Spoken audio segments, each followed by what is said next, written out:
Como se ha dicho, el tema general es el pacto matrimonial. Ya hubo una primera charla. Aquellos que no pudieron participar la podrían encontrar en YouTube y poder ponerse al día en ese sentido. Hoy tenemos una segunda parte de lo que hemos llamado el pacto matrimonial. ¿Qué tan en serio lo dijiste el día de tu boda? Los padres de un amigo cumplían su aniversario número 62. Y mi amigo aprovechó para contar algo del aniversario 50 que ellos tuvieron. Y le dijo a su papá que a la mamá le gustaría hacer una renovación de votos. A lo que el papá le respondió: yo les di mi palabra hace 50 años. ¿No era eso suficiente? Yo le di mi palabra hace 50 años. Para él, lo que dijo hacía 50 años seguía vigente en el paso del tiempo. De paso, entre nosotros hay una pareja que mañana cumple 50 años. Son Samuel e Hildita. Así que yo quisiera que demos un aplauso.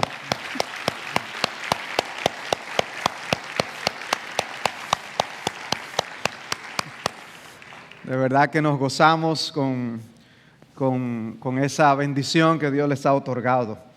Uno dice, wow, qué gran regalo de Dios.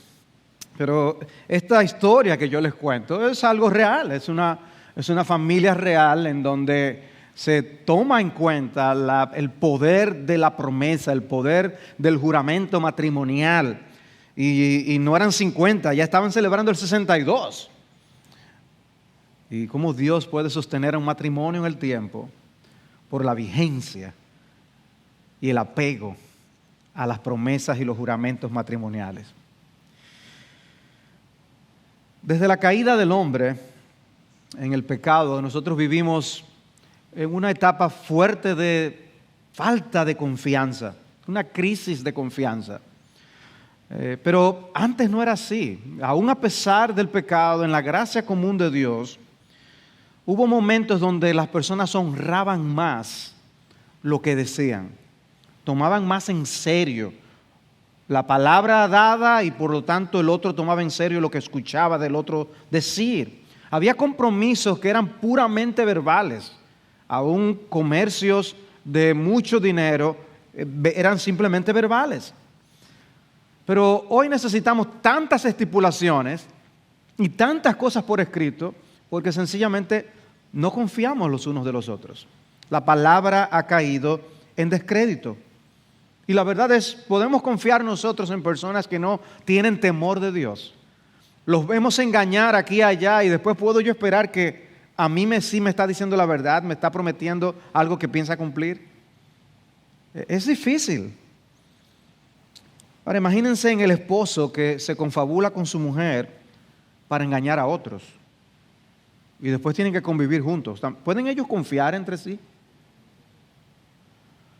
¿Puedo yo confiar en la promesa que me hizo cuando nos casamos? En ese sentido, si no teme a Dios. Porque lo que está envuelto en un matrimonio es crucial, importante, y no puede depender de expresiones superficiales o que no tengamos la verdadera intención de cumplir. Porque el que se diga, tú me quieres, yo te quiero, vamos a juntarnos a vivir juntos, realmente no garantiza el éxito de esa relación.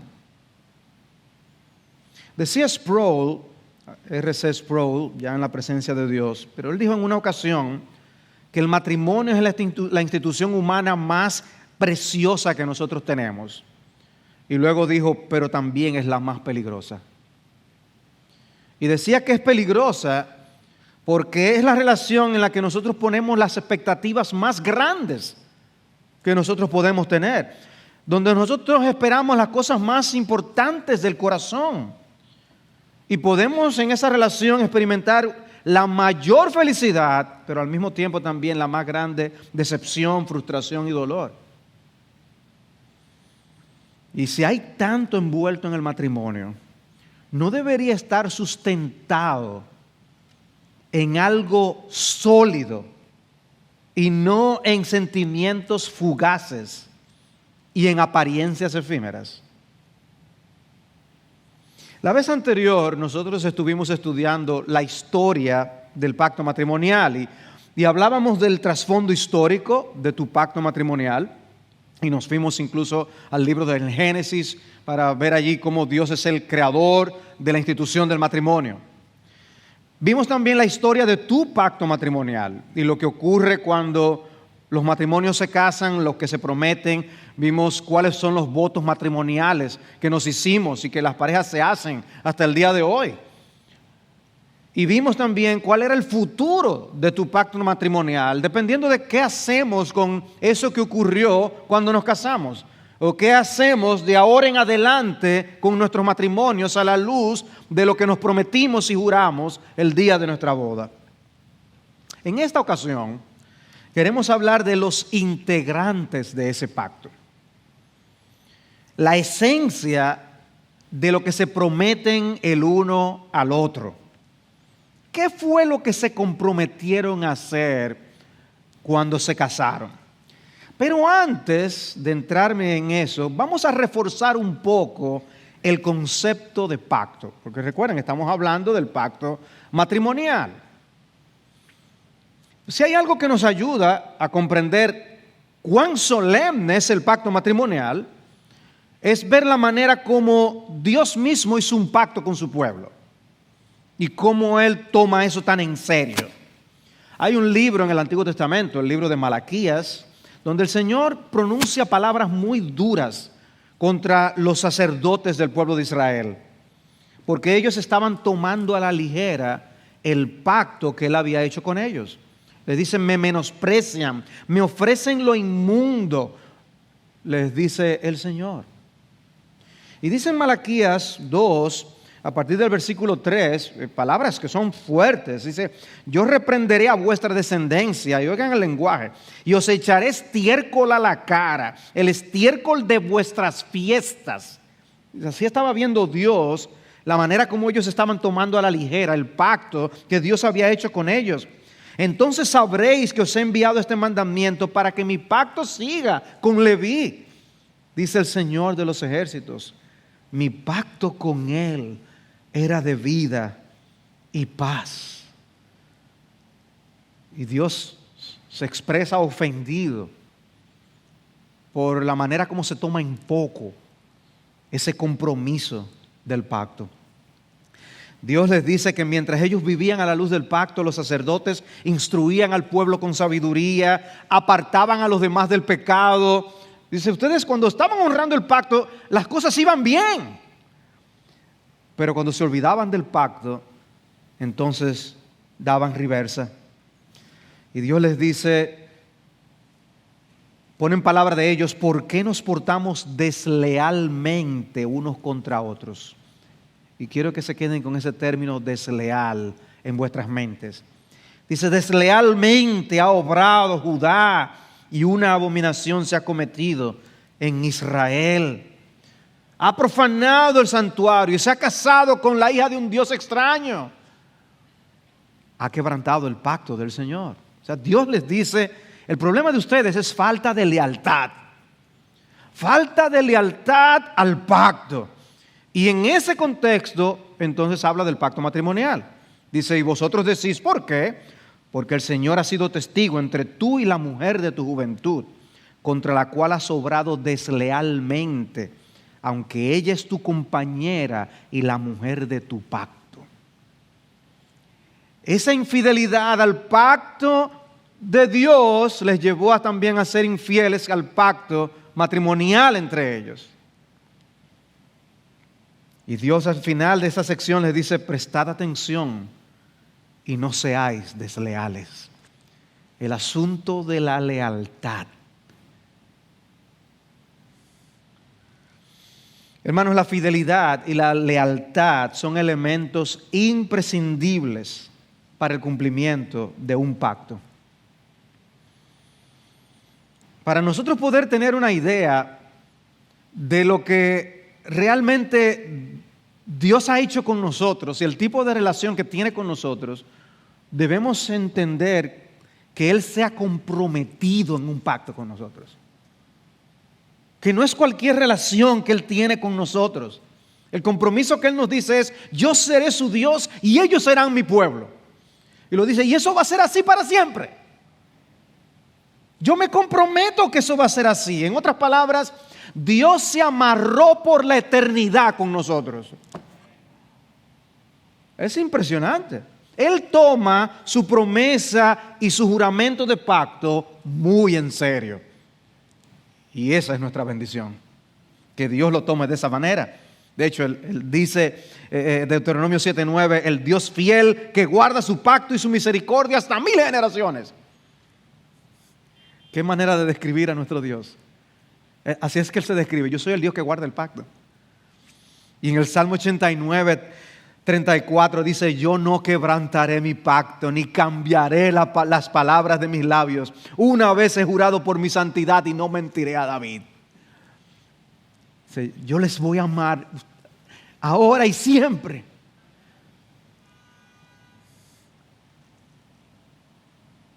De manera que si Dios no nos hubiera dado esa promesa, si no hubiera hecho ese juramento, nos preguntamos, ¿y qué sería de nosotros? Realmente estaríamos perdidos. Realmente no habría esperanza. Y ahora yo me pregunto, ¿de quién nosotros debemos aprender a ser fieles al pacto matrimonial que nosotros hemos hecho? Yo espero que todos hayan pensado ya de Dios, porque es ciertamente de Él que debemos aprender. Hay una cita que voy a compartir con ustedes de Christopher Ash. Él escribió un libro que está en español, se llama Casados para Dios. Y esta cita me impactó. Él dice, la historia bíblica del matrimonio de Dios es la historia de un cónyuge completamente fiel, Dios, casado con un cónyuge persistentemente infiel, nosotros. Es una historia que muestra al mismo tiempo la miseria del adulterio y la maravilla de la fidelidad costosa. Y ahora viene la frase que me dejó golpeado. Y si tú estás pasando por dificultades matrimoniales, presta atención. Él dice, todos los que luchan con un matrimonio difícil necesitan identificarse con el dolor y la persistencia de Dios mismo mientras lucha con su matrimonio difícil. Wow. Casados estamos con el esposo perfecto. Y Él está en medio de un matrimonio difícil. Qué difícil hemos salido. Pero qué hermoso es ver el compromiso que Él tiene de amarnos por la eternidad. Y cómo dio a su propio Hijo para que nosotros hoy viniéramos a ser parte de su pueblo. ¡Qué bendición! Y hermanos, la palabra de los cónyuges debe ser tan firme que el otro pueda descansar seguro en los términos de ese compromiso solemne, sin importar que hayan pasado 50 años. Él quiere que aprendamos de su fidelidad para que honremos ese pacto matrimonial que hemos hecho. Pero en la Biblia no solamente hay pactos representados entre Dios y el hombre. En la Biblia también hay pactos humanos. Uno ve la relación que Ruth tuvo con Noemí, por ejemplo. Y los términos de la expresión de Ruth es una expresión tipo pacto. Cuando le dijo, tu pueblo será mi pueblo y tu Dios mi Dios. Hay una relación, un compromiso. Es más, cuando Ruth le dijo eso a Noemí, dijo, ya Noemí no quiso decirle más nada. Ya no había nada más que hablar. Yo no lo voy a hacer cambiar de opinión. Estaba comprometida con la familia de Noemí. O el pacto que hizo David y con Jonatán. Una relación tan especial. Dice que el alma de ellos quedó ligada. O sea que ese pacto matrimonial entra dentro de esos pactos humanos que tienen un sello de compromiso muy especial. Ese es el tipo de relación en la que nosotros entramos cuando nos casamos. Una relación de pacto. Es un compromiso. Estamos atados y ligados a esa promesa y a ese juramento de por vida. Por eso la vez anterior hablamos de esos votos matrimoniales. Y una de las cosas que dijimos es que los votos matrimoniales no son declaraciones de amor, son promesas de amor, que no es lo mismo. Lo que los testigos queremos oír en unas bodas no es si se aman, sino si se van a seguir amando. Lo que queremos oír es la promesa de que se amarán en las buenas y en las malas, en salud y enfermedad, en riqueza y en pobreza. Y cuando nosotros repasamos los votos matrimoniales en la charla anterior, mencionamos dos promesas que no deben faltar en esos votos. La gente puede cambiar la letra de los votos aquí y allá, pero hay dos cosas que no deben faltar. Y es la promesa del amor y la promesa de la fidelidad. Por eso en los votos de una u otra manera se pregunta, ¿prometes amarla? ¿Prometes amarlo como tu compañero? Y siempre esperamos la respuesta, sí, lo prometo, porque si no hay problema. Y la segunda pregunta es si prometes serle fiel. Sí, lo prometo. Está ese compromiso de amor y de fidelidad. Y son esos dos elementos los que yo quisiera destacar en el resto de esta charla. El amor y la fidelidad. La promesa del amor y la promesa de la fidelidad. Podríamos considerar muchísimos otros elementos, pero obviamente, por razones de tiempo, nos concentraremos en esos dos elementos. Me limito a esos dos elementos. Y lo que estoy diciendo con esto es que en esencia, lo que nos prometemos el día de nuestras bodas es amar y ser fieles, comprometernos a hacerle bien a la otra persona y apegarnos a los términos de la promesa que hicimos el día de nuestra boda. Nos decimos, prometo serte fiel y amarte como tu compañero, como tu compañera. No fue uno de los dos que hizo ese juramento. Fueron los dos que hicieron el juramento. Y volvemos a hacer la pregunta. ¿Qué tan en serio tú lo dijiste el día de tus bodas? ¿Qué tan en serio lo estás tomando ahora? Dan Doriani, un autor, dijo lo siguiente: a las personas les encanta hacer preguntas como ¿cuáles son las dos mayores causas de problemas matrimoniales? A lo que él dice, existen muchas respuestas posibles: el dinero, los hijos, los suegros, la comunicación. Pero luego dijo esto: pero las dos causas principales de conflicto marital son el esposo y la esposa. Nosotros somos el problema. Nosotros somos el problema. Somos nosotros los que tenemos algo que hacer. Y si nosotros fuéramos más dados a examinarnos a nosotros mismos, a cuestionarnos cómo estamos haciendo las cosas, yo creo que estaríamos viendo más cosas en las cuales poder trabajar. Yo creo que a veces trabajamos en automático en nuestros matrimonios. O sea que dejamos que salga lo que vaya a salir.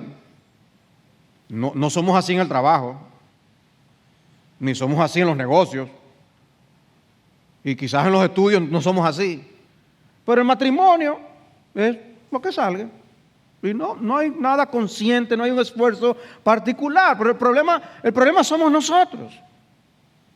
Hay algo que tenemos que trabajar, porque hemos hecho esos votos y tenemos algo que hacer a la luz de esas promesas que hemos hecho. ¿Qué te comprometiste a hacer tú con tu cónyuge? ¿Y qué estás haciendo con eso que prometiste? Así que hablemos primero del amor o de la negación personal, porque el amor es eso que hacemos a favor del otro, el bien que le hacemos al otro, aunque tengamos nosotros que morir en el transcurso. Cuando uno estudia el tema de los pactos en la Biblia, uno se da cuenta de que muchas veces implicaba la muerte de un animal. Y algo de eso podemos verlo en Génesis capítulo 15. En esa ocasión se trata del pacto que Dios hizo con Abraham. Y una de las cosas que Dios le pidió a Abraham fue: tráeme una novilla de 3 años, una cabra de 3 años, un carnero de 3 años, una tórtola y un pichón. Y dice que Abraham le llevó todas estas cosas. Dice que las partió por la mitad y puso cada mitad una enfrente de la otra. Cuando Dios sella ese pacto, dice que es la presencia del Señor pasa por entre los animales. Y dice: y aconteció que cuando el sol ya se había puesto, hubo densas tinieblas. Y aquí apareció un horno humeante y una antorcha de fuego que pasó por entre las mitades de los animales. Qué solemne. Hubo muerte de animal. Uno lee sobre el pacto mosaico y es leer sobre derramamiento de sangre, porque el pacto lo exigía. Había muerte de animal. Y cuando vamos al nuevo pacto, lo que vemos es que el precio de ese pacto fue la sangre del Cordero, del Hijo de Dios, que quita el pecado del mundo. Y dice Marcos 14:24, esto es mi sangre del nuevo pacto que es derramada por muchos. Un pacto sellado con sangre. Y hermanos, en un sentido, cuando nosotros hacemos el pacto matrimonial, estamos sacrificándonos a nosotros mismos, colocándonos a nosotros mismos en el altar, dispuestos a morir por el bien del otro. Estamos diciendo: yo estoy dispuesto a dedicarme al otro. Decía un predicador: cuán rápido terminarían las sesiones de consejería si los cónyuges compitieran para ver quién practica más una autonegación concienzuda. Dice: vamos a ver quién se niega más. Eso, las cosas fueran muy diferentes, ¿no? No tenemos que ser detectives profesionales para detectar que la causa que está detrás de casi todos los problemas matrimoniales es el egoísmo. Voy a citar algunos libros en el transcurso de esta charla, y uno de estos es El marido integral. El marido integral de Lou Priolo dice: como escribió el prolífico autor puritano Richard Baxter, el egoísmo es el pecado radical y positivo del alma que abarca seminalmente, o sea, en forma de semilla, y causalmente, o sea, que es la causa que provoca los otros pecados, todos los demás pecados. Y ahora dice Priolo: esto significa que nuestro más grande pecado de comisión, del cual los demás pecados fluyen, es el egoísmo. Hablando de manera práctica, el egoísmo en nuestros corazones es lo que genera casi todos los demás pecados. Y hermanos, siendo esto así, siendo esa la realidad, y habiéndonos nosotros prometido amor, estamos en problemas. Estamos en problemas. Lou Priolo tiene razón, y Richard Baxter con lo que dijo también tienen razón. Nos dan en la cara cuando hacen una declaración como esta. Y Dios nos manda en su palabra a nosotros humillarnos, ser humildes, para no caer presa precisamente de ese pecado. Y Pablo, por ejemplo, le escribe a los filipenses y les dice: nada hagáis por egoísmo o por vanagloria, sino que con actitud humilde, y ese es el contraste del egoísmo, sino que con actitud humilde, cada uno de vosotros considera al otro como más importante que a sí mismo, no buscando cada uno sus propios intereses, sino más bien los intereses de los demás. Ahora imagínense, Si esto le dice Pablo a la iglesia de los filipenses, imagínense el papel crucial que tendría esta actitud en nuestros matrimonios. Si nosotros pudiéramos no actuar por egoísmo ni por vanagloria, sino en humildad, y que pudiéramos considerar al cónyuge como superior a nosotros mismos, yo creo que muchos problemas se borrarían delante de nosotros. Hay un asunto de actitud que tenemos que considerar. ¿Estás tú amando como te comprometiste? ¿O está saliendo a flote tu egoísmo vez tras vez en las conversaciones, en las acciones, en las decisiones? Hablando de la soltería y de lo que puede hacer un soltero, en 1 a los Corintios capítulo 7, versículo 32, Pablo les dice, yo quiero que ustedes estén libres de preocupación. El soltero se preocupa por las cosas del Señor, cómo puede agradar al Señor. Dice, un soltero tiene su tiempo para servir al Señor. Pero dice, pero el casado se preocupa por las cosas del mundo, de cómo agradar a su mujer. Y sus intereses están divididos, dice Pablo. Y la mujer que no está casada y la doncella se preocupan por las cosas del Señor, para ser santas tanto en cuerpo como en espíritu. Pero la casada se preocupa por las cosas del mundo, de cómo agradar a su marido. ¿Ven? Está diciendo, está bien, lo que puede hacer un casado y lo que puede hacer un soltero, los dos sirven a Dios. Ahora, si estás casado, debes saber que tú tienes un compromiso con tu mujer. Si tú estás casada, tú tienes un compromiso con tu marido. Ahora es parte de tu deber preocuparte por cómo agradar al otro. Hay un cambio radical en ese sentido. Porque ahora tú estás viviendo para otra persona. Tú estabas preocupado por ti. Ahora dice, tú estás preocupado por el otro. Howard Hendricks es citado en un libro que leía y tiene esta cita de Howard Hendricks. Dice, si un joven entra al matrimonio y tiene como su pasión suprema en la vida agradar completamente a su esposa, y si la muchacha puede contraer matrimonio con el único y exclusivo propósito de agradar a su esposo, y ambos están comprometidos con agradar a Jesucristo, entonces ahí tienes los ingredientes para un matrimonio cristiano ideal. Dice, los dos van a estar preocupados. Incluso en el contexto de lo que da esta cita, menciona hasta la pasión que un misionero tiene para servir al Señor y alcanzar las almas. Y dice, pero en el matrimonio hay una pasión por agradar al otro. Wow. Ese es el reflejo de lo que Pablo está diciendo en 1 Corintios 7. ¿Tenemos nosotros esa pasión? Aunque sea un 50%, un 20%, pero una pasión por agradar al cónyuge. ¿Qué debe haber de veras para que eso pueda ser cierto, el que nos agrademos el uno al otro? Bueno, tiene que haber conocimiento y comunicación.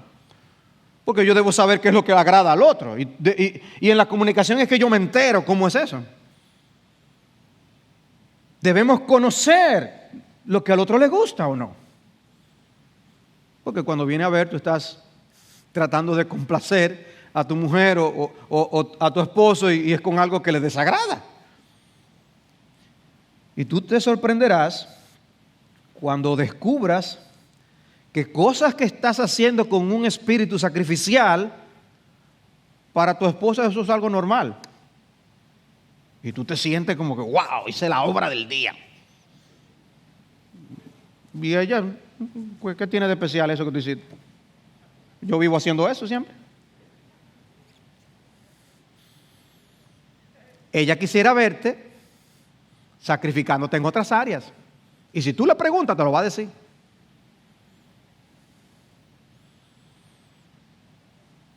Quizás hasta te lo ha dicho, pero tú no estás prestando atención. El voto de amarnos significa que de manera oficial la vida de cada uno queda permanentemente reorientada. De venir con una orientación, el matrimonio nos lleva ahora a orientar la vida hacia el otro. La vida del esposo reorientada hacia la esposa, la vida de la esposa reorientada hacia el esposo. Porque se trata más de propósito que de sentimientos. El béisbol es un deporte de equipo. Para ganar, los miembros del equipo tienen que aprender a jugar para lo que les conviene a todos. No a uno, no lo que yo quiera. Y a todo bateador le gusta envasarse. Poder dar su hit, subir su averaje. Ahora, en ocasiones, sin embargo, el entrenador le ordena al bateador que dé un toquecito. Porque hay alguien en primera que quieren que vaya a segunda y ponerlo en posición anotadora. Ahora, ¿qué pasa con el que toca? Que casi siempre lo hacen out. Lo que está haciendo es sacrificándose, por eso se llama un toque de sacrificio. O quizás hay alguien en tercera base y al bateador lo mandan a dar un fly, que lo van a parar, pero lo suyo es dar un fly que le dé chance al que está en tercera a anotar cuando atrapen la pelota, y lo llaman un fly de sacrificio. Bueno, nosotros tenemos que estar en el matrimonio trabajando para el equipo. Y nos toca muchas veces dar toquecito. O dar el flycito que nos van a hacer out. Porque no se trata de que nos luzcamos. No se trata de simplemente yo subir mi averaje. Se trata de que seamos un matrimonio para la gloria de Dios.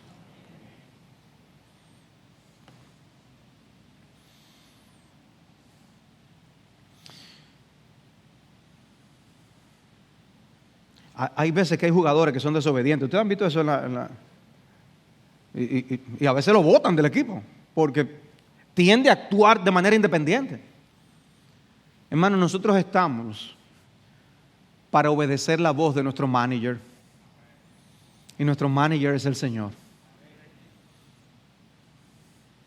Él nos ha pedido que hagamos lo que tenemos que hacer en nuestros matrimonios. Y ahí estamos nosotros peleando porque lo que yo quiero es dar un batazo. Y el Señor nos dice, no, toca, yo quiero que tú des un toquecito. Y la relación de pacto conjuga así amor y obediencia. De hecho, amamos porque somos obedientes. Porque no se trata de si yo siento ese tilín, ese cosquilleo en el corazón emocionante de cuando dos jovencitos se enamoran. No, es un compromiso diferente. Y por eso encontramos textos como en Efesios 5:25, maridos, amad a vuestras mujeres. ¿Y de qué se trata eso? De obedecer, es un imperativo. Hay que obedecer y amar a la mujer. Y eso no es un imperativo a la mujer para que le diga al marido, mira, ámame. No. Ni tampoco hay un imperativo en el texto para que el hombre le diga a la mujer, sométete. Tampoco. El marido tiene la responsabilidad dada por Dios, por el manager, de amar a su mujer. Y es una acción. Hay cosas que se hacen en ese acto de amor. Y lo emocional de ese amor surge en el proceso de la práctica del amor. Dice Tim Keller, y lo voy a citar a Tim Keller en varias ocasiones, dice él, son muchas las personas que al oír esto de Efesios dicen, lo siento, pero es que yo no puedo fingir amar. Eso sería algo artificial. Desde luego entiendo esa reacción, pero el apóstol Pablo no está instándonos a actuar de forma impersonal, sino que nos instruye para que meditemos en lo que hacemos. Esposos, amen a sus esposas, así como Cristo amó a la iglesia y se entregó por ellas. Lo grande del caso es que normalmente los novios no piensan que ni siquiera sea necesario que les digan que hay que amarse. Sigue con la ceremonia, que ya queremos casarnos, sigue. Y lo que decía el pastor Marcos el miércoles cuando estaba anunciando esta actividad, es cierto, de que cuando las parejas están en la consejería prematrimonial, a todos dicen que sí.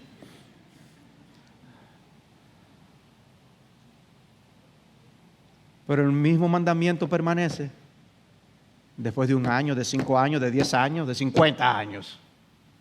Ama a tu mujer. Ama a tu mujer cada día. Es lo que tiene que ocurrir.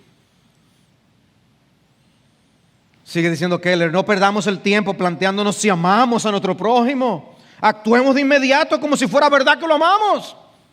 Cuando lo hagamos, descubriremos el gran secreto. Cuando nos comportamos como si amáramos a alguien, sucede que acabamos amando de verdad a esa persona. Es el deber de la acción en amor lo que podemos prometer mantener día a día. Sea quien sea con quien te cases, habrá un momento en el que perderás el entusiasmo. Pero debes seguir amando. Dice, cada vez que hacemos un bien a alguien, aunque sea tan solo por elemental solidaridad humana, teniendo en cuenta que es un ser hecho a imagen y semejanza de Dios, al igual que lo somos nosotros, deseando su felicidad en igual medida que la nuestra, habremos aprendido a amar a esa persona un poco más o a que nos desagrade un poco menos. El punto es, ¿estamos obedeciendo Efesios 5 y estamos pidiéndole a Dios que nos enseñe a amar? Señor, enséñame a amar. Tenemos que aprender a amar. No asumas que tú sabes. Pídele a Dios que te permita morir a tu egoísmo y a cultivar el amor en tu matrimonio, con el esposo que tú tienes, con la esposa que tú tienes. Y al citar Efesios 5, no nos debe llevar a pensar que el deber de amar solamente le corresponde a los maridos, porque ciertamente hay una responsabilidad particular de amar cuando consideramos esa dinámica amor-sumisión que hay en el matrimonio. Pero la realidad es que la mujer también debe amar a su marido. Según Tito 2:14, que dice claramente que las ancianas deben enseñar a las mujeres más jóvenes a que ellas amen a sus maridos. Entonces, vemos por las Escrituras que Dios tiene una relación con su pueblo que ilustra el tipo de relación que nosotros tenemos que tener como matrimonio. Y que hay un compromiso, y en este caso estamos hablando del compromiso a amar. Si el concepto que tenemos de compromiso es uno que nos permite dar término a la relación cuando las cosas no están como queremos, es porque teológicamente hablando, tú estás dispuesto a afirmar que en cualquier momento también Dios puede dar por terminada la relación que Él tiene con su pueblo. ¿Tú estás dispuesto a decir eso? ¿Tú estás dispuesto a decir que Dios ama de esa forma? No, no estamos dispuestos. Realmente creemos que estamos seguros en las manos del Señor. Eso es lo que creemos. Creemos que Dios no nos dejará ni nos desamparará. ¿Tú crees que el Señor te ama y te va a amar por siempre?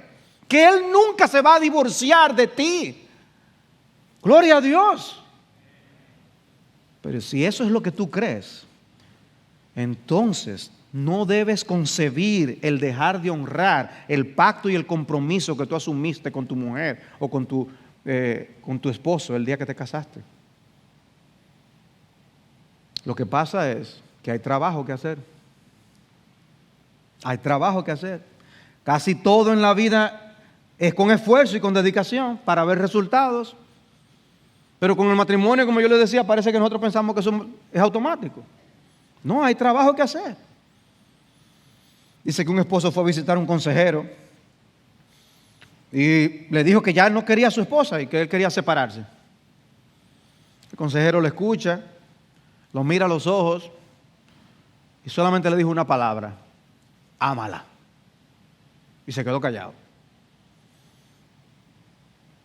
El tipo no sabía qué hacer. Pero es que yo no siento nada por ella. ámala. Se quedó callado. Y el tipo ya dice, ¿qué es lo que está pasando? Y entonces el consejero le agregó, amar es una decisión, no un sentimiento.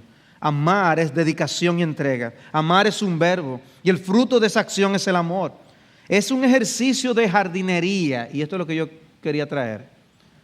Es un ejercicio de jardinería. Arranque lo que hace daño, prepare el terreno, siembre, sea paciente, riegue, cuide. Esté preparado porque habrá plagas, sequías o excesos de lluvia, mas no por eso abandone su jardín. Ame a su pareja, acéptela, valórela, respétela, dele afecto y ternura, admírela y compréndela. Hay trabajo que hacer. Deja al jardín solo para que tú veas todo lo que crece ahí. Pero si tú quieres cosechar algo bueno, hay que fajarse. Hay cosas que hacer en el jardín. Pues en el matrimonio hay que trabajar. Hay cosas que hacer, hay trabajo que hacer.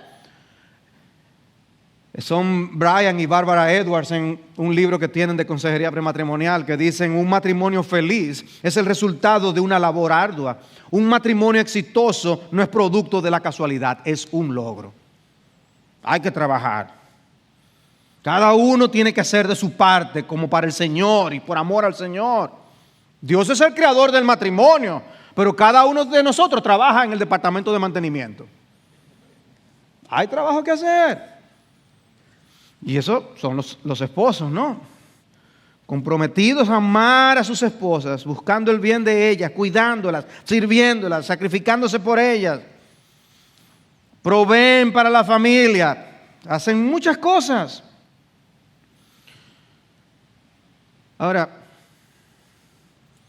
a lo mejor tú estás pensando, sales de aquí esta noche y dices, ¿cómo yo puedo obedecer este mandamiento del Señor como de una forma más concreta? No sé dónde empezar. Bueno, te voy a dar una sugerencia. Compra y lee libros que te ayuden a amar a tu esposa. Es más, si tan solo tu esposa se entera de que tú compraste un libro para ser mejor esposo, no solo tú la estás amando en verdad, es como si tú le estuvieras diciendo, mi amor, yo te amo. Y ella lo ve de esa manera. Si no, pregúntale. Está el libro Amando a tu esposa de Larry McCall. Eso es uno. Ahora hay una serie de libros en inglés sobre oración que se titulan 5 cosas para orar por los hijos, el mundo, la iglesia. Varios libros. Me encanta esa serie. Bueno, esta semana publicaron 5 cosas para orar por tu cónyuge. Y tiene motivos de oración sencillos. Una forma de amar a tu mujer es orando por ella. En mi biblioteca Kindle, yo tengo un libro en inglés que se titula 100 maneras de amar a tu esposa. Y te sorprenderás de las ideas que compartes. 100, yo te voy a decir 15. 1, pregúntale cuáles son sus sueños. Tú sabes cuáles son. 2, escúchala cuando te responde. 3, ser romántico con ella, antes, durante y después de la boda, especialmente después de la boda, después de la luna de miel, después que lleguen los niños y después que comiencen a irse a la universidad. 4, cuando haya la oportunidad, báñense juntos, los hombres. 5, bésala todos los días, y muy importante, bésala con pasión. 6, dale tiempo libre, porque la amas. Tiempo para ella. 7, te quitaste la ropa, pero ¿te quitaste también los obstáculos? 8, busca su consejo. 9, alábala delante de sus padres, familiares y amigos. 10, admírala con tus ojos. 11, es noche de películas en la casa. Olvídate de Rambo.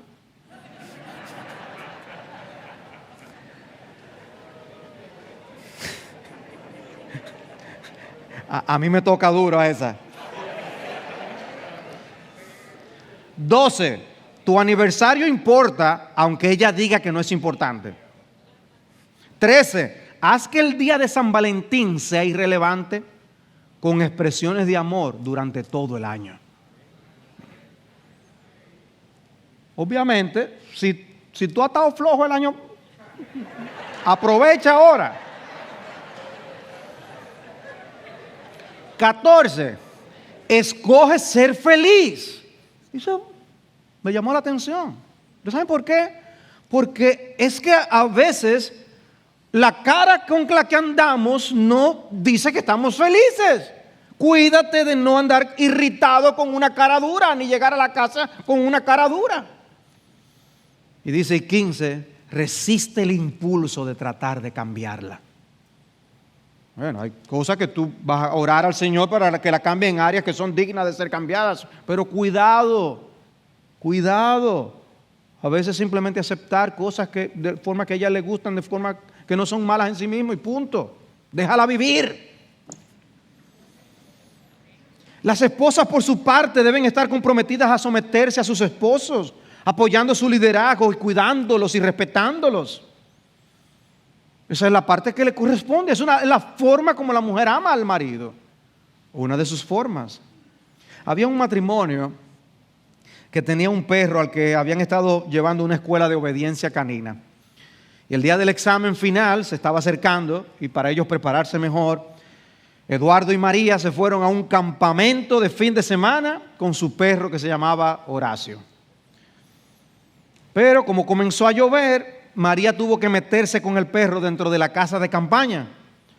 Y ella aprovechó para practicar las órdenes principales que el entrenador le había dado. Horacio, siéntate. Estate quieto. Horacio, ven aquí. Y cuenta María lo que pasó al día siguiente. Mientras recogíamos para volver a casa, un hombre que había acampado a unos metros de nosotros vino a pedirnos prestada un hacha para cortar leña. Cuando Eduardo se la dio, el tipo me miró de arriba a abajo, sonrió a mi esposo y dijo, gracias Horacio.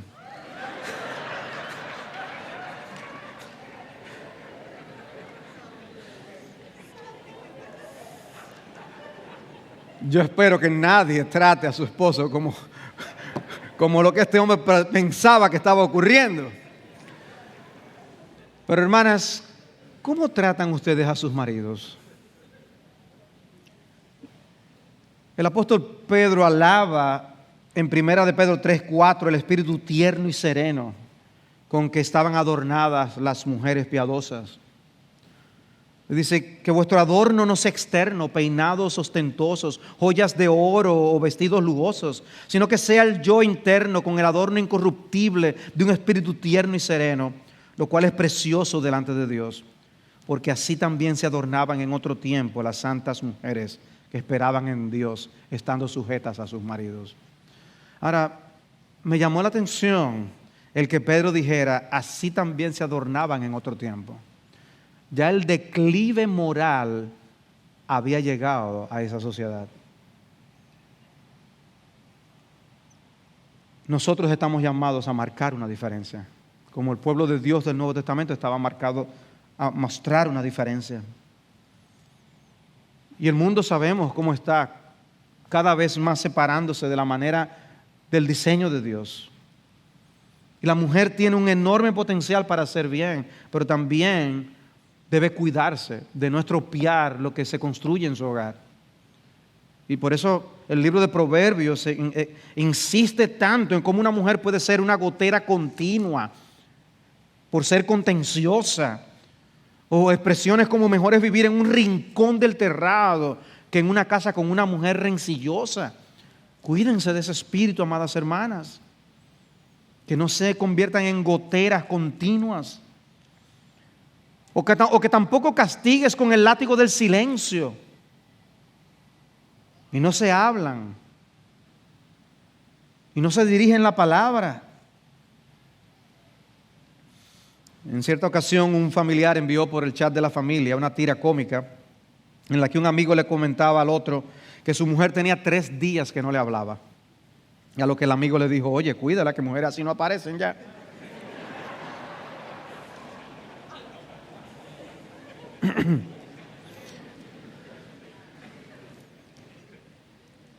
Hermanos,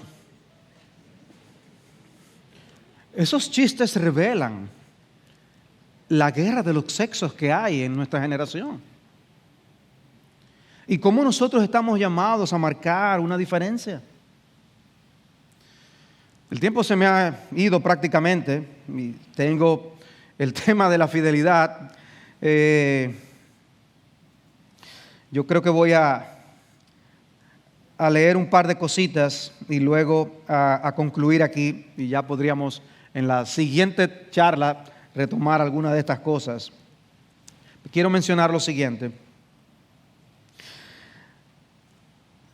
Dejarles con el tema de la fidelidad. ¿Recuerden el tema de la deslealtad que Dios señalaba a su pueblo? Hermanos, nosotros debemos cuidarnos de no ser desleales en nuestros matrimonios. Es sentir el peso del compromiso que hemos hecho. Ser leales. Y ser fieles en ese sentido y ser fieles en el sentido sexual también. Beth Nielsen Chapman escribió una canción. Se llama Un corazón fiel, Faithful Heart, si lo buscan. Y las letras dicen más o menos esto. Un corazón fiel, ¿qué más se puede pedir en una vida? Una mano a la que aferrarme durante el camino de la vida. Comparte conmigo este voto y nuestras almas estarán entrelazadas para siempre. Doy este amor, vivo este amor. No hay mayor gozo para mí. Las tormentas vendrán, pero nunca nos separaremos, porque cada uno de nosotros entrega el legado de un corazón fiel. Que el Señor nos conceda poder sentirnos comprometidos en el pacto, con esa fidelidad que Dios nos ha llamado a tener el uno con el otro. Y lo siguiente que quiero mencionar, para no dejar una idea inconclusa y terminar con algo que creo que es muy relevante, es el hecho de que en ese camino, en esas manos entrelazadas que menciona esa canción, nosotros debemos andar en nuestros matrimonios como aliados y no como enemigos. Nosotros estamos en el mismo equipo. Nosotros no estamos compitiendo. Nosotros no somos enemigos como dos ejércitos que están frente a frente. No, no, no. Nosotros estamos supuestos a trabajar juntos, a atacar los problemas, no las personas, a ser compañeros, no competidores. Debemos aliarnos para soportar juntos y aguantar la presión de las tentaciones que hay a nuestro alrededor. Debemos apoyarnos entre nosotros, edificarnos el uno al otro, animarnos. Decía Billy Sunday, un predicador del pasado, prueba el dar alabanza a tu esposa, aunque la primera vez se asuste. Debemos alentarnos, porque va a haber momentos de desaliento, pero estamos precisamente juntos para alentarnos a seguir juntos esta carrera. Que el Señor nos ayude aún a poder perdonar cuando sea necesario, porque vamos a tener que perdonar, porque como dice bien el título acerca del matrimonio de Dave Harvey, cuando pecadores dicen acepto, el matrimonio se trata de pecadores que se han unido. Por lo tanto, si hay pecados, ¿qué tiene que haber también? Perdón. Perdón. Hay un dicho que dice, el matrimonio no se trata de encontrar la persona correcta, sino de ser tú la persona correcta. Cambia en todo lo que tú tengas que cambiar y debes estar dispuesto a pedir perdón en lo que haya que pedir perdón y a perdonar cuando haya que perdonar. Debemos ser perdonadores, debemos ser tolerantes para poder seguir en esta carrera juntos.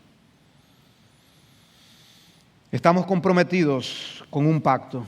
Hemos jurado amor y fidelidad hasta que la muerte nos separe. Un compromiso muy serio que debemos honrar delante de Dios y delante de muchos testigos.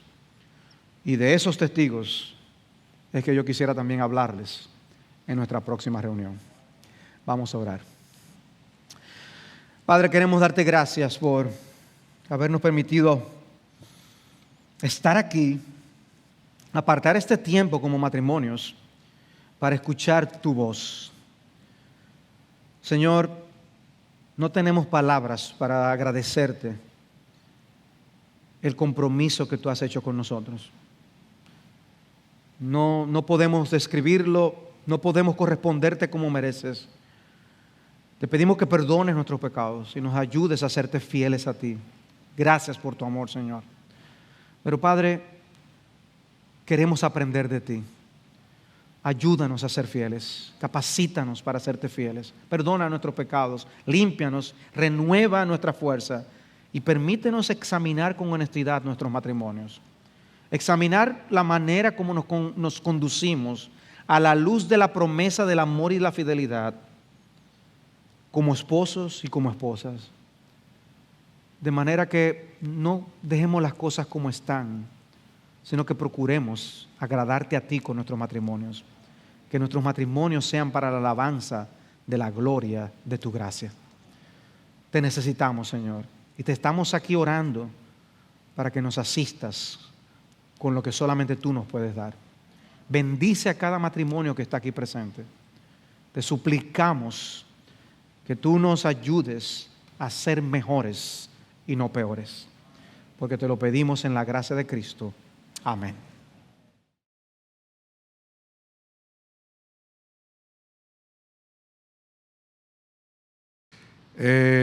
Pastores, voy a comenzar con la primera pregunta de la noche. Yo la voy a leer aquí y ustedes, porque él me está pasando a mí, yo le voy a pasar a ustedes, además para que lo escuchen allí. ¿Puede una pareja de esposos que tiene 15 años de casados y de esos 8 años sin intimidad, decididos a divorciarse, todavía hay alguna posibilidad de salvar esa unión? Es una pregunta.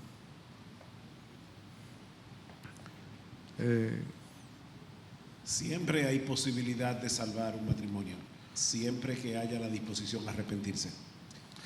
Nosotros no sabemos por qué razón esta pareja tiene más de 8 años o 8 años sin tener intimidad, pero indudablemente la razón es pecaminosa, a menos que haya un problema médico serio.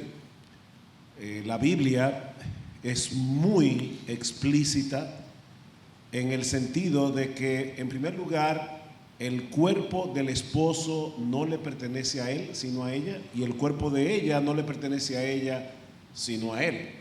Pero por otro lado, Pablo dice claramente que el marido cumpla su deber para con su mujer, y en el contexto, su deber es tener relaciones sexuales con ella regularmente, que sean satisfactorias para ella.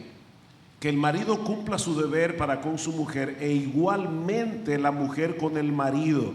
La mujer no tiene autoridad sobre su propio cuerpo sino el marido, y asimismo el marido no tiene autoridad sobre su propio cuerpo sino la mujer. No os privéis el uno del otro, excepto de común acuerdo y por cierto tiempo para dedicaros a la oración. Pero volved después a juntaros, a fin de que Satanás no os tiente por causa de vuestra falta de dominio propio. Pablo está diciendo claramente, ninguno de los dos tiene derecho a negarle al otro lo que por derecho le pertenece. Por lo tanto, en un matrimonio, las relaciones sexuales deben ser frecuentes, lo suficientemente frecuentes como para que sea satisfactorio para ambos. De manera que tener 8 años sin tener intimidad definitivamente es un pecado. ¿Hay esperanza para ese matrimonio? Sí, si hay arrepentimiento y si se buscan las causas de por qué llegaron ahí y corregir esas causas, porque indudablemente, muy probablemente el problema de ese matrimonio no es sexual. Ahí tiene que haber otras cosas que provocaron en uno o en el otro esa desidia a nivel sexual, y por lo tanto hay que ver cuál es el problema y corregir el problema, pero tiene que haber arrepentimiento. Y sí hay esperanza para ese matrimonio, porque nuestro Dios es el Dios de toda esperanza. Amén, amén. Gracias, Sugel. Otra pregunta, dice aquí, no sé si Salvador si tiene algún comentario. Ok. ¿Qué hacer cuando mi esposa trata de controlar todo lo que hago, o sea, cuando ella quiere que las cosas se hagan cuando ella quiere y como ella quiere. ¿Qué se hace, Pastor Salvador, en ese caso? Usted dio 15, de 15 más. No, evidentemente hay una desobediencia al mandato bíblico de que la mujer deje al marido tomar el liderazgo en el matrimonio. Eso no significa que la mujer no vaya a aportar, a dar su consejo y a tomar ciertas decisiones. Lo que estamos diciendo es que no se supone que sea la última palabra, la de la mujer, sino la de la cabeza del hogar, que es el marido. Obviamente estos son temas que chocan mucho con nuestra cultura. Y hay culturas, como decimos, que son muy machistas, pero también hay otras culturas en donde las mujeres también son muy dominantes. Nosotros no queremos ser simplemente reflejos de nuestra cultura. Nosotros queremos ser bíblicos y queremos ser obedientes a la palabra de Dios. Ahora, ¿cómo lidiar con algo como eso?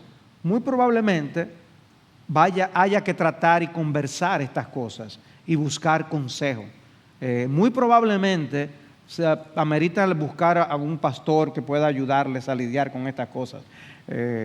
Porque si es algo tan arraigado que donde es costumbre esto ya, no estamos hablando de cosas que mañana se van a deshacer. Y hay que lidiarlas y hay que procurarlas, tratar de traer aquellos principios que le den muerte a lo que está desordenado. Hay vicios que debemos sustituir con virtudes. ¿Y cuáles son las que están aquí envueltas? Ya puede ser quizás la respuesta venga a ser muy larga, pero puede tener problemas de orgullo, puede tener problemas del pasado, lo que vivió en el hogar esa mujer, o puede ser también que el hombre no esté asumiendo el rol de liderazgo que a él le corresponde y por eso ya está haciendo esas cosas que está haciendo. O sea, son tantos factores que pueden incidir en que la mujer actúe de esa forma que yo recomendaría a ese caso a que busque consejería pastoral. Hay un libro que les quiero recomendar a las mujeres, pero me van a permitir que le pregunte a mi esposa porque a mí se me olvidó el nombre de la autora. No seas controladora. ¿Cómo se llama la autora? A mí me dio COVID y el COVID afecta la memoria. Pero no se le han olvidado los chistes. Gracias, Horacio. Bueno, el punto, mire, es muy raro que haya más de un libro que se llama No sea controladora. ¿Cómo? ¿Tú me lo puedes decir? Quítate la mascarilla, no vamos a infectar un momento. Ponti. Pumpkin como la fruta. Ah, pumpkin, como la palabra. Sí, exacto, sí. Ella se llama Lidia. Esa misma. Ella tiene 2 libros, No te compares, que es muy bueno, según me dice mi esposa, yo no lo he leído. Y el otro es No sea controladora. Y pienso que es una buena herramienta que puedes leer.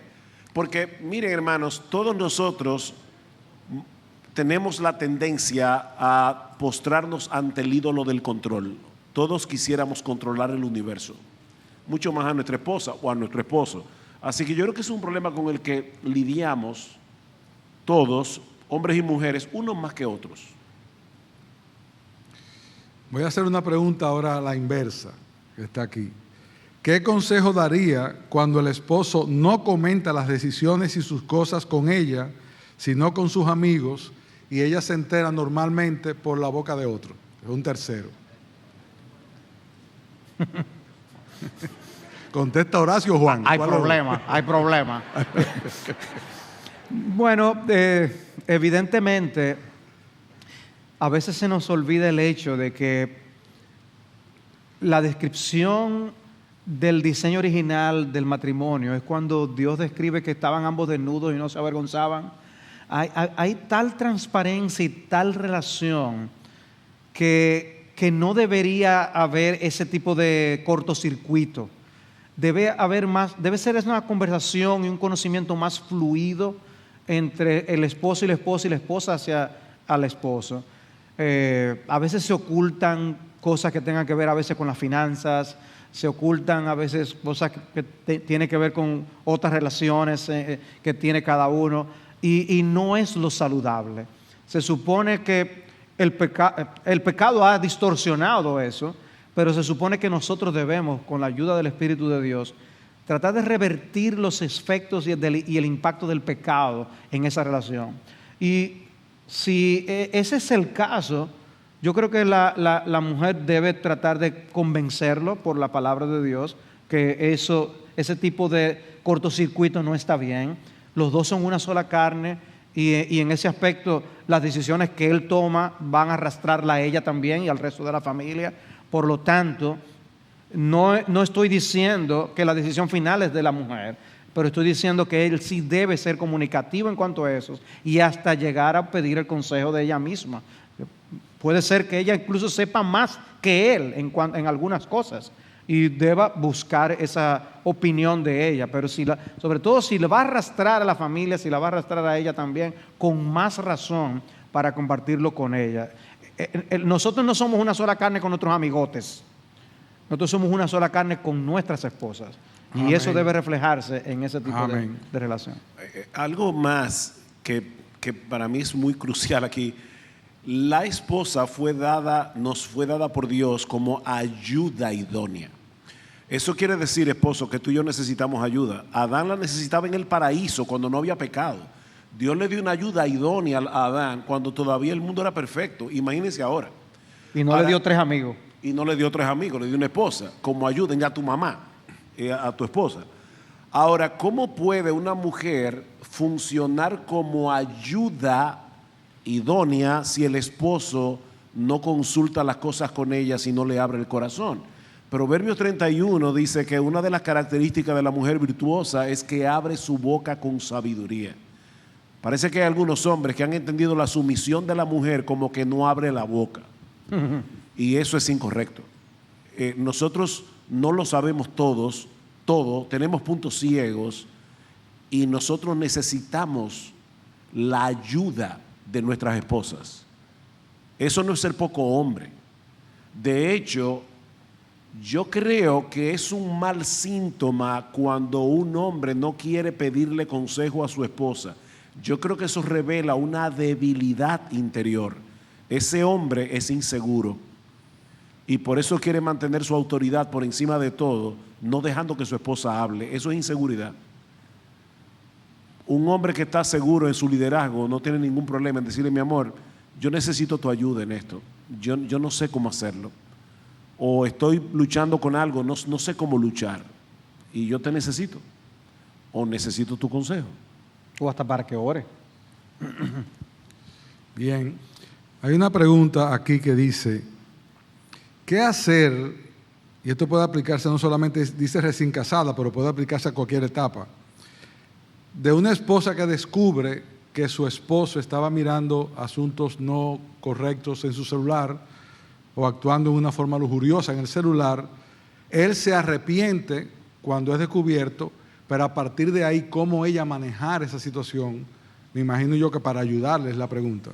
¿Cómo manejan la situación?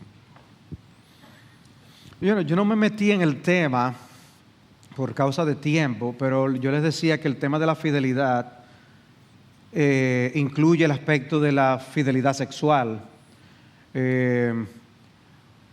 Nosotros decirle que sí a la relación matrimonial implica decirle que no a muchas otras cosas, incluyendo la pornografía, incluyendo la fornicación, homosexualidad. Hay cosas a las que hay que decir que no. Y aunque no haya un acto físico, la fidelidad incluye el aspecto de la mente y el corazón, el tema del celo por ser propiedad el uno del otro es interesantísimo. Dios lo expresa en su palabra, que Dios es un Dios celoso, en el sentido correcto, obviamente, porque hay un celo que es enfermizo. Pero en el matrimonio está ese sentido de posesión. Yo soy suya, ella es mía, y en ese aspecto nosotros violentamos el principio de la unidad sexual cuando desobedecemos el mandamiento de no cometerás adulterio. Y Cristo dice que eso va más allá de caer en el acto físico, que cuando uno mira a una mujer para codiciarla en su corazón, ya ha adulterado.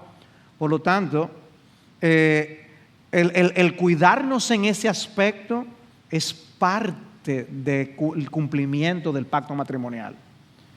Ahora, así como decíamos, o sea, nosotros vamos a caer en pecados. Nosotros vamos a pecar y vamos a necesitar perdonarnos los unos a los otros. En ese sentido, qué bueno que cuando se le señaló, se arrepintió. Eso es lo que queremos ver. Y dar una vuelta para la santidad y no volver a caer en un patrón pecaminoso. Eso es lo correcto. ¿Qué pueden pasar de ahí en adelante? Obviamente, yo creo que la mujer está comprometida a orar específicamente por esa situación y pudiera haber algún tipo de acuerdo entre ambos para cómo funcionar en cuanto a eso. Si fue con un equipo electrónico, ¿cómo va a ser ese manejo? Mi amor, yo quiero que tú me ayudes en este sentido. Esa apertura y esa franqueza va a ayudar. De lo contrario, el nivel de sospecha puede crecer de una manera que no permita que haya una relación sana entre ambos. O sea que cultivar esa transparencia es lo que va a ayudarles a poder vencer ese obstáculo y muchos otros que pueden surgir también en la relación matrimonial. Amén. En estos días mi esposa me comentó que estaba leyendo un artículo de John Piper que decía que cuando tú te sientas tentado como hombre, y miren hermanos, varones, esa tentación es común a todos los hombres. No crea que tú estás luchando con algo raro. Todos luchamos con los ojos. Por eso hay tantos mandamientos en la Biblia a cuidar los ojos. Pero decía Piper, cuando tú te sientas tentado a ver pornografía, a ver lo que no debes ver, inmediatamente lleva tu mente a Cristo en la cruz, crucificado por tus pecados. O sea, Cristo murió, tuvo que morir en una cruz por causa de nuestro pecado. Mirar la belleza de Cristo y mirar a Cristo en la cruz es una buena imagen para nosotros luchar contra eso. Ahora, yo creo que ahí es precisamente un área donde la esposa debe ser nuestra ayuda idónea. Y nosotros debemos tener la suficiente confianza para decirle, amor, yo quiero hacer un pacto contigo. El día que yo vea lo que yo no debo ver en la televisión, en la internet, en cualquier lado, yo te lo voy a decir a ti. Y yo quiero comprometerme con eso. El pecado crece en la oscuridad. Mientras más claro tú estés, o búscate un amigo, un hombre con el cual tú puedas hablar y tener ese tipo de relación donde él te pueda hacer las preguntas incómodas y tú se las puedas hacer a él. Porque el pecado es como el hongo. El pecado no resiste la luz. Sácalo a la luz, no te quedes ahí. Porque el diablo no está buscando tu felicidad al tentarte con la pornografía. El diablo está buscando destruirte y destruir tu matrimonio. Dios es quien quiere tu felicidad, no Satanás. Así que procura tener con tu esposa esa intimidad regular para que, como dice Proverbios 5, tú bebas el agua de tu misma cisterna y los raudales de tu propio pozo. No pozos ajenos. Y dile a tu esposa, amor, yo estoy siendo tentado, ayúdame. Aún tenemos que tener relaciones sexuales más frecuentes. Yo estoy siendo muy tentado. Díselo a tu esposa. Y si tiene que conocer la contraseña de tu celular, que no haya nada que estar ocultando, que puede coger el celular en cualquier momento, cualquiera de los dos. Eso no tiene que haber nada que esconder. Déjame hacerte una pregunta, Salvador, ahora que tú dices eso. ¿Tú crees que sería apropiado que un hombre tenga su computadora o su celular con una contraseña que la esposa no la tenga? Yo no creo que sea saludable, no. Y es que ahora mismo se están viendo tantas cosas. Lo que pasa es que nosotros vivimos en nuestra subcultura, si podemos decirlo así, pero a veces uno tiene citas de consejería y hay algunas que vienen a mi mente ahora de padres lidiando con cosas que sus hijos están enfrentando en las universidades, por ejemplo, que es sencillamente algo que uno dice, ¿y cómo es posible que eso esté pasando? Y en ese aspecto no seamos tan ingenuos, o sea, debemos ser cautos. Lo que está ocurriendo, lo que Satanás quiere usar para hacernos caer, se está multiplicando de una forma vertiginosa. Y cualquiera puede exponerse fácilmente a lo que no debe ser. Y en ese sentido, cuidemos, pongamos nuestras cercas que nos protejan y no seamos ingenuos en ese sentido. Bien, puedo hacer una pequeña anécdota. A mí me sucedió un día, estaba recordando ahora, que en un momento dado me llamaron o me llegó un mensaje y yo le pasé a Maggie el teléfono y le dije, mira, me está mandando un mensaje, por favor, dile que no puedo verlo ahora, míralo tú y me dice si es. Y alguien que estaba ahí me dijo, ¿y tú le pasas el teléfono a tu mujer así? Digo, no, pues yo no tengo nada que esconder ahí. Si tú no tienes nada que esconder ahí ni en ningún otro lugar, debe haber suficiente apertura como para tú abrir tu corazón en cualquier área de tu vida, porque ella es una contigo. Y ese uno contigo es en el alma, en la mente, el cuerpo y todas las partes que Dios creó. O sea, no puede haber secreto en ese contexto. Ahora, y hay otra pregunta aquí que tiene que ver con la fidelidad. ¿Debe una mujer que su esposo le ha sido infiel continuar con el matrimonio o qué hace?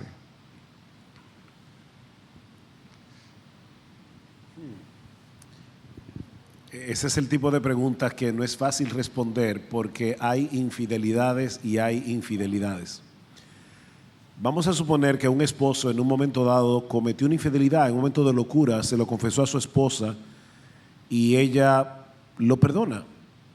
¿Por qué no seguir con ese matrimonio? ¿Por qué no buscar ayuda?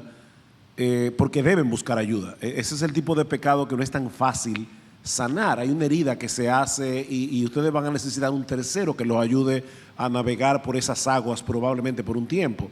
Así que busquen a un pastor, busquen a un hermano maduro de la iglesia que los ayude. Ahora, ¿qué pasa si una mujer tiene un esposo mujeriego que pide perdón y vuelve y peca, pide perdón y vuelve y peca, pide perdón y vuelve y peca? O sea, es un patrón. O él no pide perdón, simplemente es descubierto. Y entonces en ese momento reacciona, pero siempre es descubierto.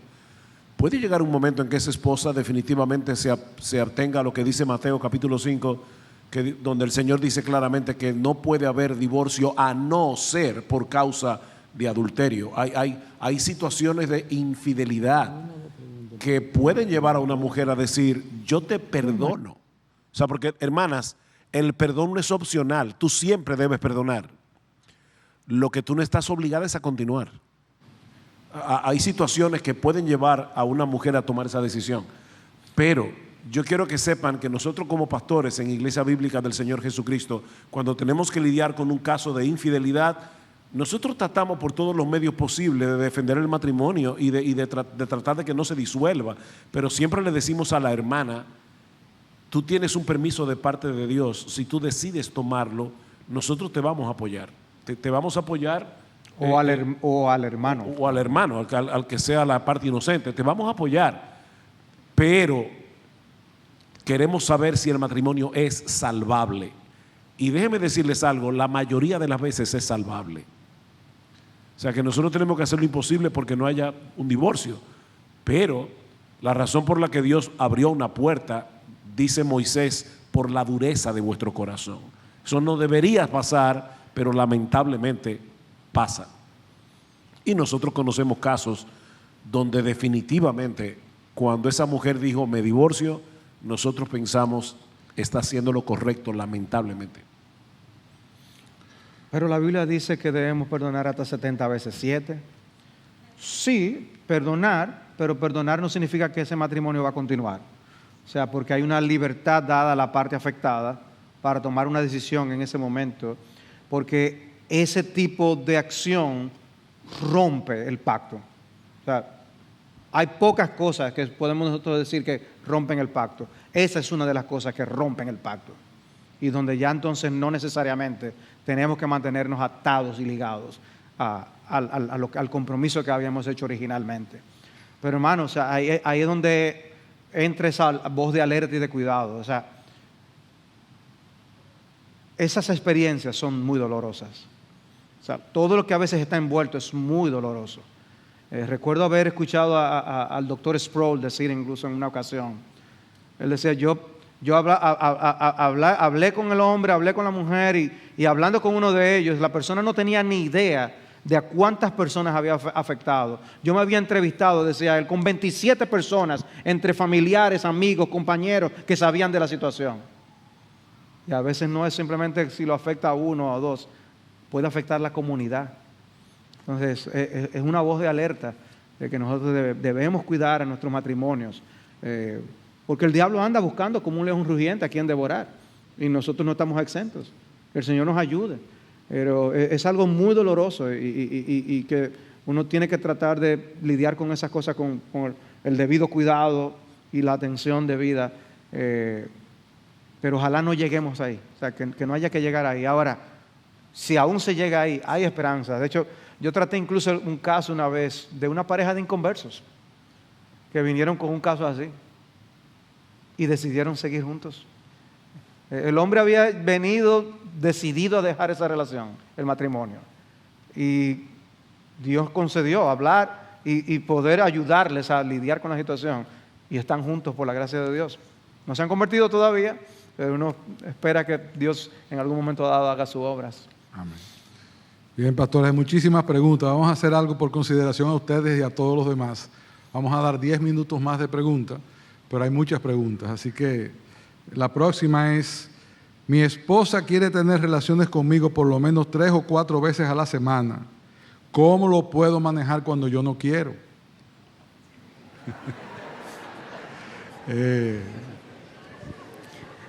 Hasta Eri sabe eso. Usted es un dichoso, hermano. No deje a esa mujer, eso es una dicha, hermano. Miren, hermanos,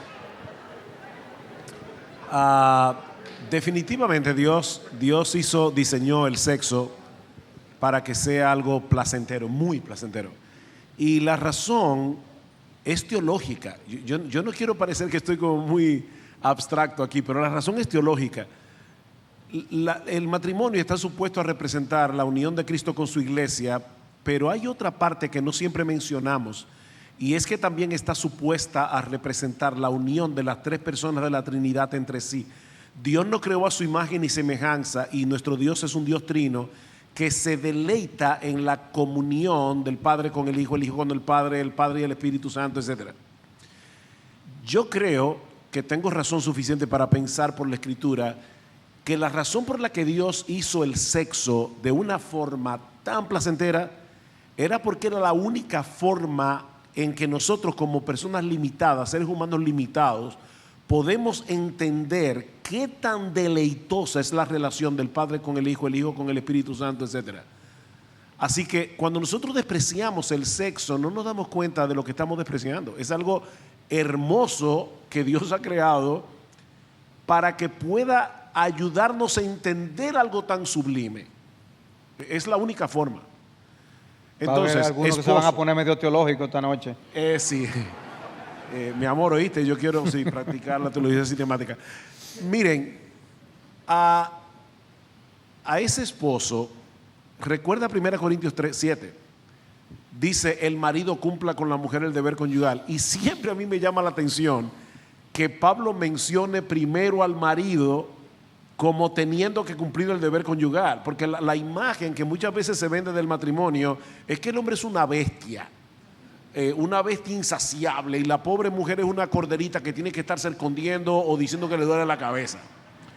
Sin embargo, Pablo está diciéndole al marido primero que a la mujer, oye marido, cumple con tu mujer el deber conyugal. Eso significa que va a haber momentos en que la mujer va a querer y él no va a estar en eso, porque tal vez tiene mucho trabajo, está cansado, él no está en eso, pero él tiene que cumplir el deber conyugal. Como de igual manera, hermana, si tú no estás en eso y tu esposo quiere estar contigo, cumple el deber conyugal, porque no hay una cosa que una más al matrimonio que el hecho de practicar el ser una sola carne. Nosotros somos una sola carne por el vínculo matrimonial, Pero cuando se tiene intimidad sexual, estamos practicando el ser una sola carne. Y eso lo vemos claramente en 1 Corintios 6, donde Pablo dice que el que se acuesta con una ramera es un cuerpo con ella. Así que estamos practicando en la intimidad sexual el hecho de que somos una sola carne. Y eso une al matrimonio de una manera impresionante. Así que, mi hermano, aprovecha. Vamos a hacer una última pregunta porque queremos tiempo porque hay preguntas ahí. Estoy buscando una que se haya fuera del contexto completo. Aquí hay uno que dice, ¿cuál es la época más difícil de un matrimonio? ¿El primer año? ¿O cuál es la etapa donde se complica más la cosa en el proceso de la... La Biblia no habla de etapas que sean más complicadas que otras. De hecho, yo creo que cada etapa puede tener su propia complicación. Lo que sí podríamos decir es que hay cosas que la inmadurez de un matrimonio reciente puede tener presentes que quizás no lo tenga un matrimonio con otro tipo de relación ya más madura. Y eso no es raro. Nosotros vemos en la Biblia cosas que Dios le dirige a los jóvenes, cosas que le habla a los más maduros. O sea, hay tentaciones típicas de cierta etapa de la vida y lo mismo va a ocurrir con cierta etapa del matrimonio. Hay luchas, conflictos que surgen en los primeros años de matrimonio que ya después son cosas que quedan sentadas ya y ya hay madurez en la relación con el paso de los años. Pero al mismo tiempo sabemos que hay cambios que se producen en todos nosotros.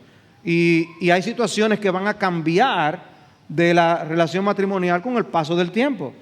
Por eso nosotros, si solamente fueran los matrimonios jóvenes los que tuvieran problemas, no viéramos divorcios como están ocurriendo ahora de gente que tiene 20, 30, 40 años de casados. No, hay problemas. ¿Qué ocurre? Que algunos después están casados simplemente por los hijos. Otros simplemente han cambiado por aspectos físicos y uno se cansa del otro. Hay aspectos de infidelidad porque ya hay limitaciones físicas en uno de la pareja y el otro no lo quiere cuidar. O sea, cuando viene a ver, en cada etapa va a haber tentaciones peculiares y debilidades peculiares que debemos tener la sabiduría de poder enfrentarlas adecuadamente. O sea, no piense ni por un instante, ya pasé los 10 años, ya estamos tranquilos, ya no va a haber problema. No, no es así. O sea, sí, debemos estar cuidándonos siempre, dependiendo de la Escritura, aprendiendo de la Escritura. Por eso este tipo de actividades.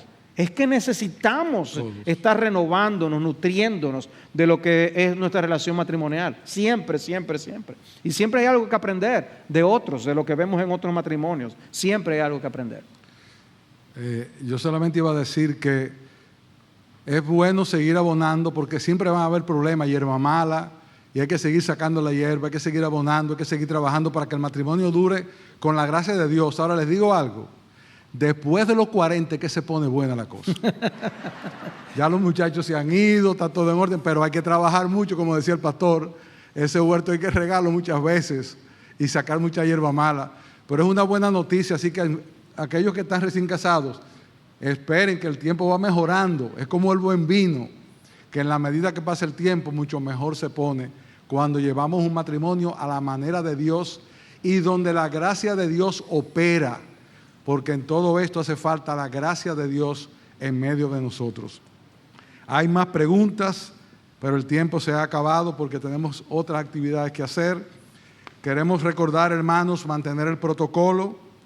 Queremos también pedir a aquellos que tienen vehículos parqueados en la plazoleta de la escuela que por favor lo saquen inmediatamente para dejar espacio.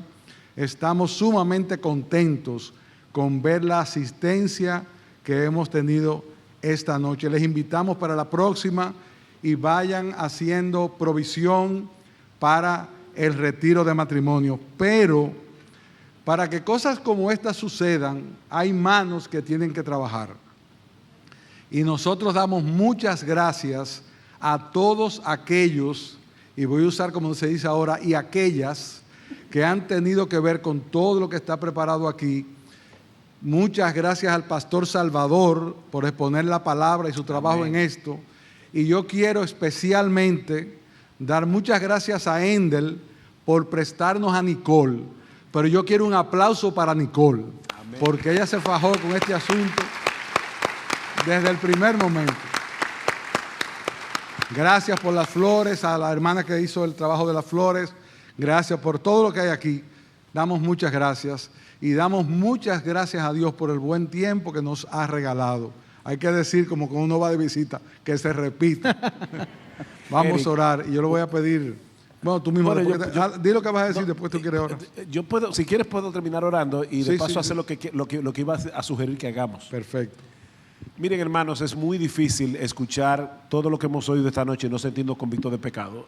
Hay cosas ahí que traspasaron mi propio corazón y yo sé que tengo que pedir perdón. La Biblia dice que si confesamos nuestros pecados, Él es fiel y justo para perdonar nuestros pecados y limpiarnos de toda maldad. Entonces, no nos quedemos ahí peleando con nuestro pecado para no reconocer que hemos pecado. Reconozcamos que hemos pecado contra Dios, contra nuestras esposas o nuestros esposos, en el caso de las hermanas. Pidamos perdón y gocémonos en el perdón de Dios y salgamos de este lugar con esa disposición. Señor, perdóname y ayúdame. Yo creo que todos aquí tenemos que decir, Señor, perdóname y ayúdame, en algún área o en otra. Y qué bueno que nosotros tenemos un Dios que no solo perdona, sino que nos da los recursos para poder cambiar. Entonces vamos, con eso en mente vamos a orar. Padre, nosotros queremos darte muchas gracias porque solo a ti se te pudo haber ocurrido una institución como el matrimonio. Señor, qué bueno es tener una ayuda idónea. Qué bueno, Señor, es, como dice tu palabra, que tener una compañía, una compañera. Dice tu palabra que no es bueno que el hombre esté solo y tú siempre tienes la razón. No es bueno que el hombre esté solo. Y nosotros queremos darte gracias por nuestros matrimonios. Queremos darte gracias, oh Señor, porque tú nos instruyes por medio de tu palabra, porque por tu espíritu nos convences de pecado, para que podamos seguir trabajando con aquellas áreas débiles que nosotros debemos fortalecer, con aquellas cosas que están torcidas que debemos enderezar. Oh Padre, nosotros queremos poder llegar al final de nuestros días cumpliendo lo que dice tu palabra en Proverbios capítulo 5, saciando nuestra sed con la mujer de nuestra juventud. Ayúdanos, oh Señor, con el paso de los años. Gracias por la exposición que Salvador ha hecho esta noche. Gracias por este tiempo de preguntas y respuestas, por la honestidad de los hermanos que hicieron estas preguntas. Pero ahora te pedimos, Señor, por favor, perdona nuestros pecados. Perdónanos, Señor. Perdónanos porque no somos los esposos que debemos ser. Perdónanos porque no somos todos los románticos que debemos ser. Porque no somos todos los sacrificiales que debemos ser. Perdónanos, Señor, porque no somos tan detallistas como debemos ser. Perdónanos porque no ponemos todo empeño en ser cada vez más como tú. Perdónanos, Señor. Y perdónanos también, Señor, por a veces tomar a la ligera nuestros votos matrimoniales, algo que tú no tomas a la ligera. Ayúdanos, oh Señor, a ser fieles al pacto que hicimos con nuestras esposas hace 5 años, 20 años, 30 años, 50 años. Ayúdanos a ser fieles a ti, siendo fieles el uno al otro. Perdónanos y danos la gracia de acogernos a tu perdón, porque esto no es asunto de sentimientos, sino de fe. Nosotros te creemos a ti y tú dices en tu palabra que si confesamos nuestros pecados, tú eres fiel y justo para perdonarnos y para limpiarnos de toda iniquidad. Perdónanos y límpianos, purifícanos, oh Señor. Enséñanos a amar, porque te lo pedimos en el precioso nombre de Cristo. Amén.